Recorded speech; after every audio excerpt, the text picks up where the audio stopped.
So this morning we're working on Pythagorean theorem. So go ahead and on your blank page, draw these triangles, and we're finding the missing side.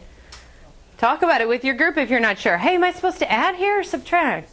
I got 500. What'd you get? Can you do that one on the board?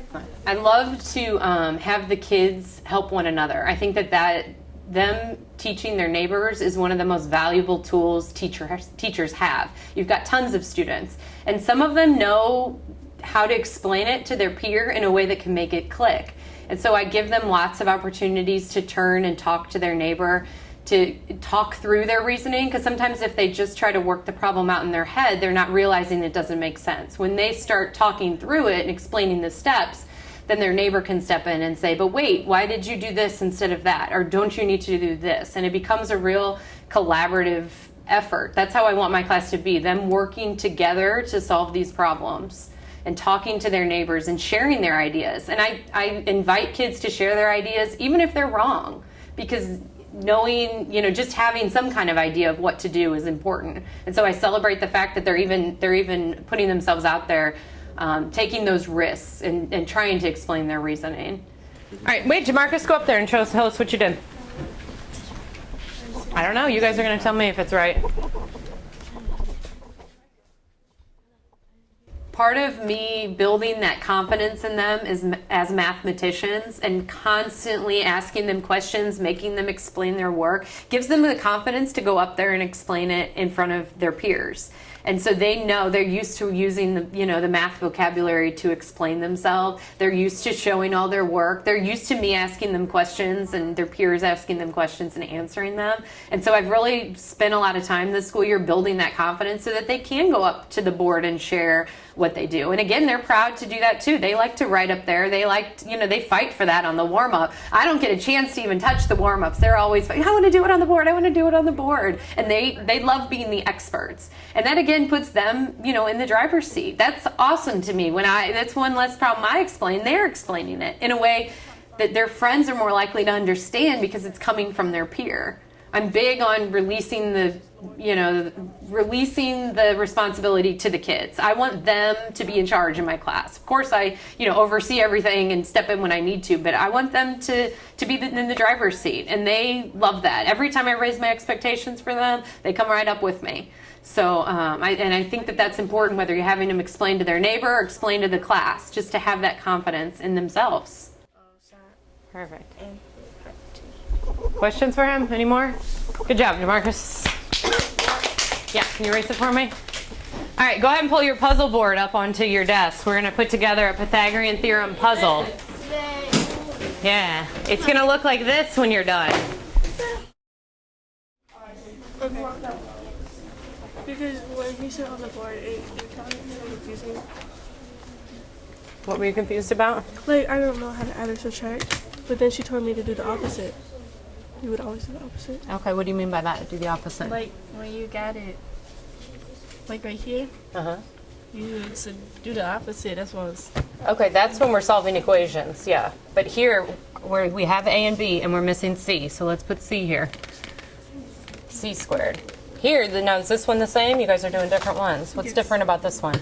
We're missing A. Mm-hmm. So in this one, we have to subtract because we have a plus sign with our variable. And you're right, you always have to do the opposite. But on this one, look, the variable's by itself. So are we going to subtract here too? No. Here, what are we going to do? Mm-hmm. All right, so let's try it and see if we get our answers. Try yours.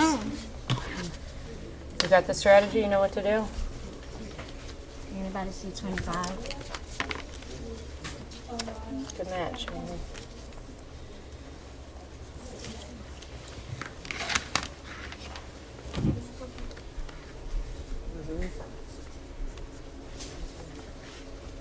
And we're going to round these answers to the nearest tenth. 26. So this would be 4. Yeah, 26. Okay. Oh, well, yours matched together. Perfect.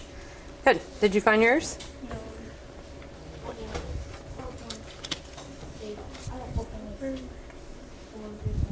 Well, you had the 8 and the 9, so...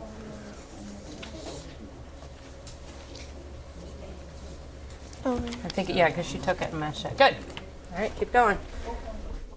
When you can engage the kids and really make them owners, find tasks that they enjoy, you don't have the classroom management issues, of when you give them 1 through 100 in the textbook. You can see the kids were all on task, and that's our way of work. I mean, they know, like, they're excited to come to my class and do math. And I think that also, speaks to building their confidence.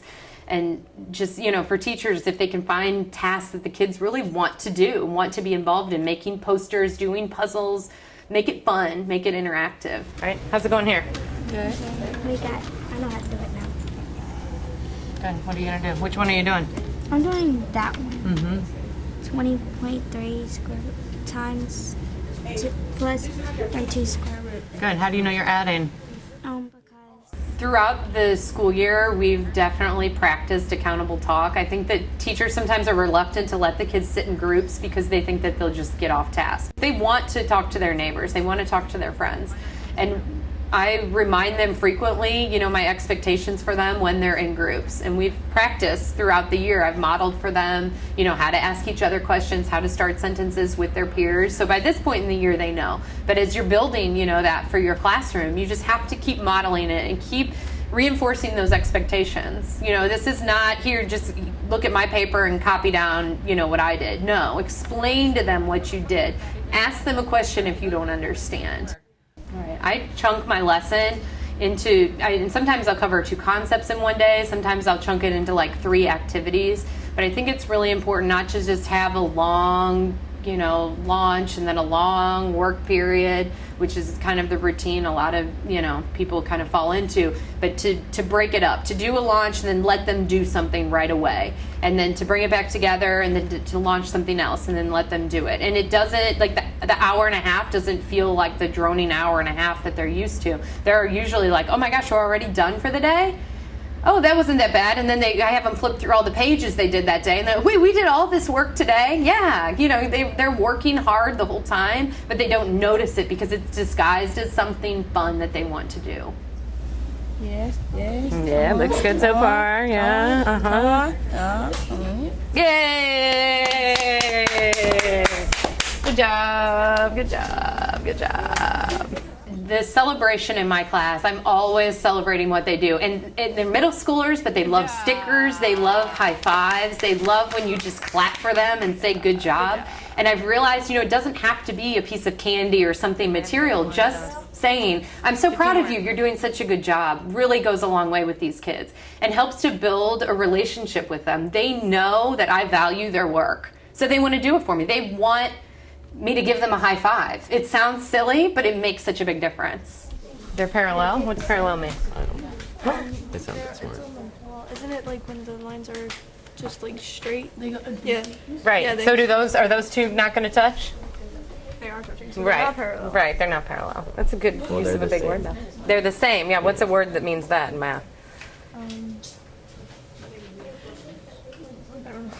See if you can come up with a word from the word wall to describe these 2. Besides just they're the same or they're congruent. That's the word we're looking for. I even saw this group wrote it down. Congruent. What does congruent mean, Jamarcus? Exactly the same. So that means when we found this side to be 17, then our other side was 17 too. The word wall is something that kids are in charge of. Sometimes when we come across a new word, can I add that to the word wall? Or, and sometimes when we come across it, I'll ask them to add it to the word wall. They add a picture, maybe they do a Freyer model. And we refer to it all the time. When they're having a hard time coming up with a word, we look at the word wall. All right, cool. Let's check out the picture on page 363. Talk about at your group what you see there. What kind of shapes do you see? What kind of information do we have? It's a rectangle in the circle. It's what? We did this yesterday. Yeah. With it's in the back. What'd you guys see? We did it yesterday. It's like with the diameter and the radius, and then you do the too. Yeah, can you see a way that that's all going to fit together? Those are good ideas. You're right. We do need to find a diameter. So we do Pythagorean theorem. How can we use that? You draw a line and then do the tangent. Okay, hold on to that idea, okay? I need you to share it in just a minute. Hold on. We're talking about what shapes we see here. I see you. I think some of you guys have some really great ideas. All right. Mohammed, what did you find? Nothing yet. Nothing? You don't see any shapes here? I do. What do you see? I see a square and a circle. A square? No, I see a circle. You see a circle, okay. And inside the circle is this a square? A rectangle. How do we know it's a rectangle, not a square, You Bob? got four sides. No, it's 100. For the base and the area that is Right. These legs are not the same side, right? Yeah. On a square, and all sides are congruent. Good. So we have here a rectangle inside a circle. And our problem says to find the area of the shaded region. And this group had a good idea. Can you share what you guys said, Robin or Gage? You gotta use Pythagorean theorem to find the area of half the rectangle, and then that's the diameter. Good. So they saw a connection here. Do you see it? If they make a diagonal, that's also, the diagonal in the rectangle is also the diameter of the circle. You see that? Can you, like, from the middle of the thing, can you go down with it, like, to make two separate triangles? Yep, you're right. You could have drawn it the other way too. Sure. That's also the diameter. Can that help us when we find the diameter to find the area of the circle? Yeah. How will that help us, It Jamarcus? help us with the circumference. So The circumference? Not the the circumference. the circumference 3.14. Yeah. Okay, talk about it at your group. We need to come up with a better idea. How can having the diagonal of that rectangle help us with the circle? Talk about it with your neighbors.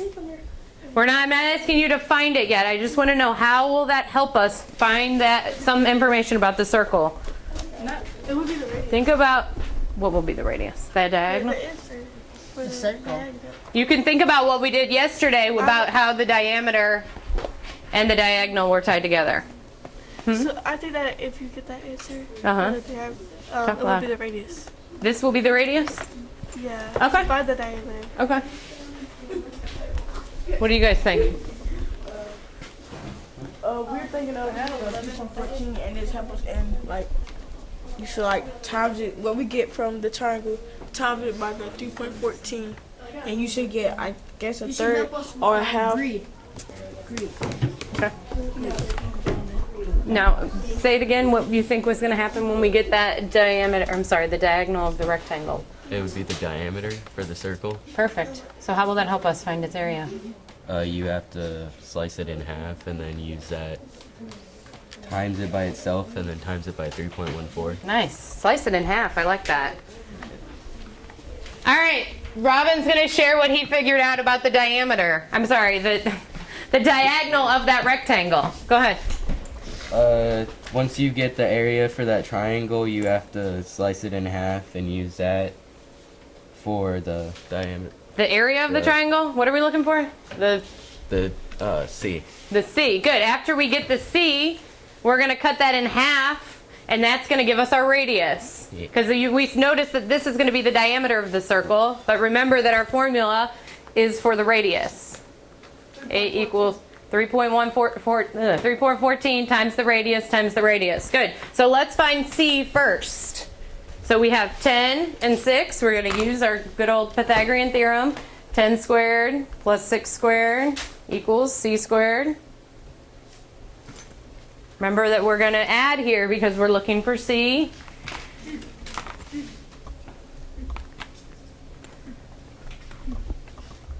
Give me a thumbs up when you got an answer for C. Alexis, can you tell us what you got for C? Or what you did to get C? I did 10 times 10 plus 6, 10 times 10, which gave me 100, and then I did 6 times 6, and it gave me 36, and then I square rooted it, which gave me 136, and then after I square rooted it, it gave me 11.7. Perfect. Anyone else get 11.7? Anyone get anything different? Great. So that tells us the length of our diagonal, the C. Then what do we need to do with that, Robin or Leanna? radius with that number. How do we find the radius given that? Given the diameter? 3.14. Hold on, you're ahead Oh, of me. you We got got to it. find the radius first. Don't you divide by 2? Yep, sure do. So we do 11.2. I'm sorry, 11.7 divided by 2. That's going to give me my radius. 5.85. Amber, what'd you get? 5.85. 5.85, which we can round to 5.9. All right, so use that to find the area of that rectangle. I'm sorry, circle. So Bob, can you share with me what you got? I did 5.9 times 5.9 got I got 34.81. Okay. Then times, yeah. And then you times about 3.14. Uh-huh. And you should get 109.3. Great, 109.3. That tells us the area of the circle. Is that what we wanted? No. Kind of, but that's not the end, is it? No, ma'am. Because what do we have? It says just the shaded part. To the outside of the square. So just the outside of the circle. So I know this whole part is 109.3, but I only want the gray part. Talk at your table about what an idea you might have about that. All right, who's got an idea? I see some groups already are working it out, but I just need an idea right now. Yeah? Divided by 2 Divided by 2? Why? because you're trying to find the gray part. Okay, that was when we had semicircles. Do we have a semicircle here? No. Good idea. That's what we did yesterday when we were working with semicircles. Yeah? You divide by 4 because you got 4 shaded parts that you can see. But are those all 1/4 of the circle? That would work if our circle was cut up into fourths, but Do you subtract subtract what? 11.7? Okay, that I heard a couple groups that came up with that idea. We could subtract 11.7. Is that 11.7 is the length of this line here? Will that help us? Yes. How? Gage, tell us what your group thought about. You're saying that you do length times width. And What length times width of what? Of Of 10 of the 10 and the 6. mm-hmm. And then we got 60. Okay, and what did that tell you? The area of The circle. the area of the circle we figured out was 109.3. And then you did 6 times 10, and that told you the area of, not the circle. What does the 6 times 10 tell him? Somebody help him out. The area of, this shape is called of the rectangle, yeah. Okay, so he did length times width, which is 6 times 10 to find the area of the rectangle. And then what did you do with those, Gage? Or Robin? You're the one who figured it out. What did you do in the last step? Times the sides of the rectangle, Right, then we got 60, and then what was your final step there? and then you subtract it from 109.3 Why? to get the area of the shaded part. Good. Remember when we did the circle inside the circle, we want to take out this white part. We only want the gray part behind it. I know the whole thing is 109.3. If I take out this rectangle, this generation loves technology. And so I think it's really important to pull them in with those aspects of technology, whatever you have available, at your school. I always rely on my projector with a PowerPoint or an Elmo. I have the tablet that I absolutely love because I can walk around my classroom and, be right up with the kids, having a conversation with them, making sure they're on task and still writing on the board, working out problems. I think that's great for math teachers. First step was that I needed to find the diagonal of this rectangle. That's where I used the Pythagorean theorem. 10 squared plus 6 squared equals c squared. That gave me 11.7. That's my diameter. Then we sliced that in half. That gave me my radius, 5.9. Then I used the 5.9 to find the area of the circle. That's the big outside part. 3.14 times 5.9 times 5.9. And I took out the rectangle. 10 times 6 was 60, and I subtracted those. 109.3 minus 60, 49.3. You ready to try it? No. Yeah, you can do it. Let's work another one out together. Okay. Can you give everybody one of these? Yes.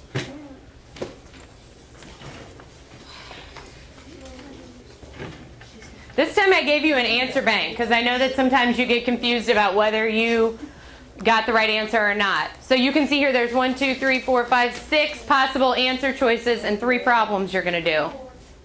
For the last one, you're making the dimensions, so I don't know what your answer is going to be for that.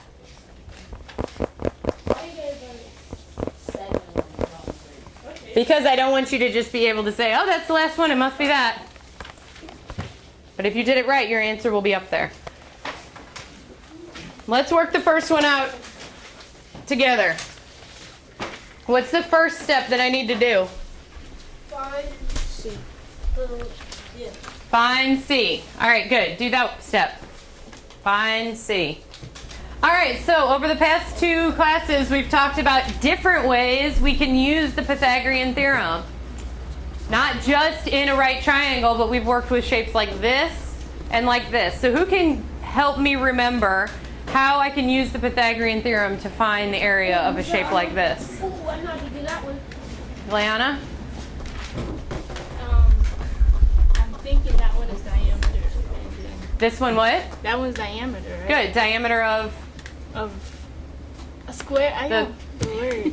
what do we call this half I don't circle? know. Who remembers? See, I know this. Semicircle. So one way, good, was that you could find the C, and that would give you the diameter of the semicircle. Then, what was another way that we found C? Over here. So this one does not have a triangle, but we were still able to use Pythagorean theorem here. Why? Jamarcus? How could we use the Pythagorean theorem with a rectangle? We worked on that today. Because you cut it in half. Cut it in half, and that makes... Cut it in half, like here? No, ma'am. You No. cut it from the corner to the other corner. Good. Not that corner, Miss Dad. Well, I could use those corners.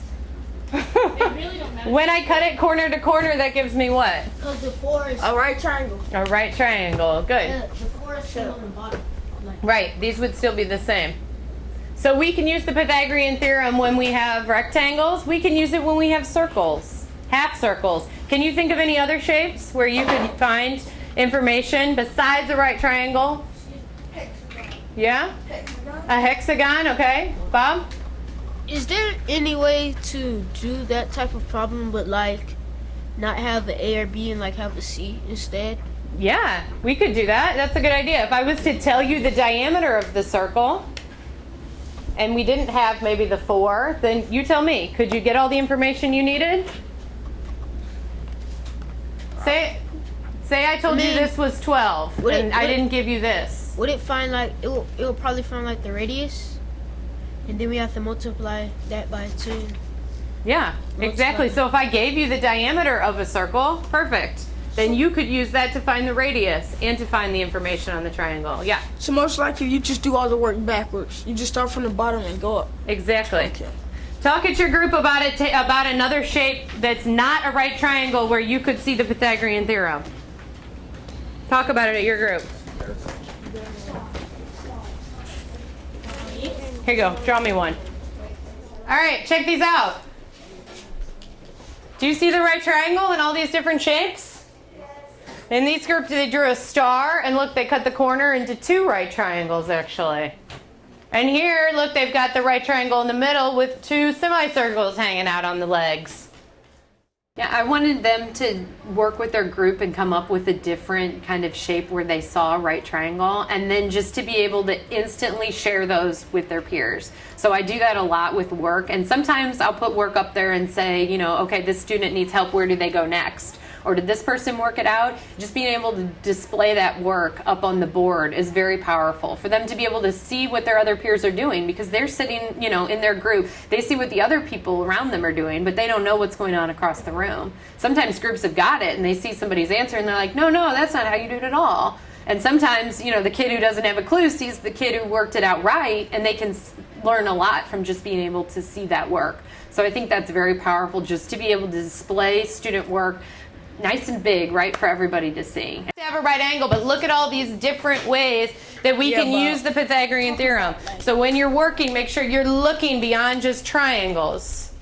Today the students worked on Pythagorean theorem, but more of an enrichment piece of the Pythagorean theorem. We've been working on that a lot throughout the semester, and so I wanted them to kind of stretch the Pythagorean theorem a little bit further and see how they could use it to do different kind of problems. How maybe it could be inside of a rectangle, or to how they could use the hypotenuse to find the radius of a circle. So it was an enrichment of what they'd already known about the Pythagorean theorem.